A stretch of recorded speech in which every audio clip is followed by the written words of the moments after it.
les langues régionales et aussi finalement ce qui est l'avenir de ces langues, leur transmission aux générations à venir.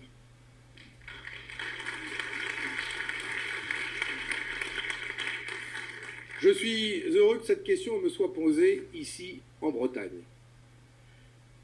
parce que ça me permet d'en parler, pour la première fois. Et d'abord pour dire que nous sommes très attachés à défendre les langues régionales, et nous sommes les défenseurs de ces langues régionales, et nous voulons leur donner les moyens de vivre au sein de l'école publique. Je ne peux pas être plus clair que de dire cela. Et je souhaite que nous puissions nous inscrire, nous, la gauche, mais commençons par nous, au Parti communiste français, dans les pas de Marcel Cachin et de ces députés de Bretagne qui ont été les premiers à écrire dans la loi la pratique des langues régionales et l'existence de ces langues régionales. Mais aujourd'hui, on a un pas supplémentaire à faire. Et je suis content qu'on me pose cette question en Bretagne parce que vous avez une langue régionale vivante. Ce n'est pas le cas partout. Vous avez une langue vivante, régionale. Et vous avez mis en place ici une méthode d'apprentissage 100% en langue régionale.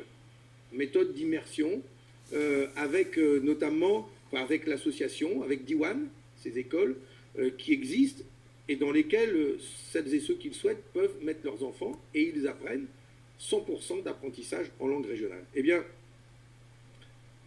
ce que vous avez fait là, c'est pour moi un exemple de ce que nous pourrions faire ailleurs. Notamment, parce que j'en parle avec mes amis corses, chez eux, en Corse, où ils sont extrêmement attachés à ça et où ils ne l'ont pas mis en place. Ils pourraient le faire, comme vous l'avez fait, mais ils ne l'ont pas mis en place. Ça faciliterait la vie à eux, mais aussi à vous, si demain, on intégrait cette forme d'apprentissage dans l'école publique, étant donné que les professeurs de ces écoles d'Iwan sont sous contrat avec l'éducation nationale, ça changerait peu de choses, en somme. C'est un enseignement laïque, gratuit, et donc permettons qu'il soit inscrit dans l'école publique et qu'on puisse le faire partout là où il y a des langues régionales vivantes.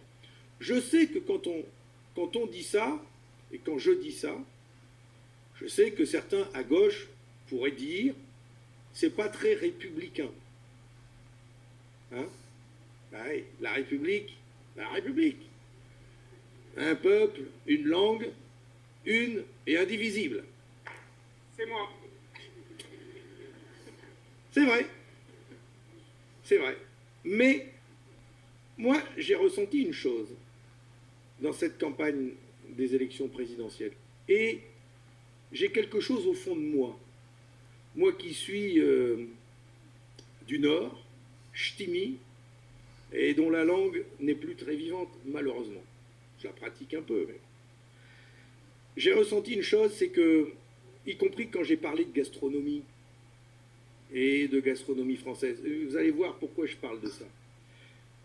Dans le monde d'aujourd'hui, avec la mondialisation financière, nous perdons tous nos repères. Nous perdons nos identités nationales. Et je ne tiens pas un discours nationaliste en disant ça. Je parle de nos cultures, de nos repères, de notre patrimoine, de nos traditions. Et les gens, plus on leur demande de ressembler à tout le monde, à effacer les frontières des États, à avoir des grands marchés communs, comme l'Union européenne, plus on se replie vers nos identités, et plus il nous manque, et plus on y est attaché. Et je pense qu'on doit faire attention à cela, et que par exemple, la gastronomie est un repère pour des pays, pour des régions, pour des cultures, et qu'il ne faut surtout pas les abîmer, et qu'il faut les respecter, et il faut en être fier, et il faut le dire. Eh bien, les langues, de la même manière. Et respecter ça de la part d'une région, d'une population, dans une république, eh bien, c'est justement dire à tous ces citoyens que nous pouvons vivre ensemble dans cette République en faisant vivre en même temps et le français, cette belle langue, que des langues régionales qui ont toute leur place en République.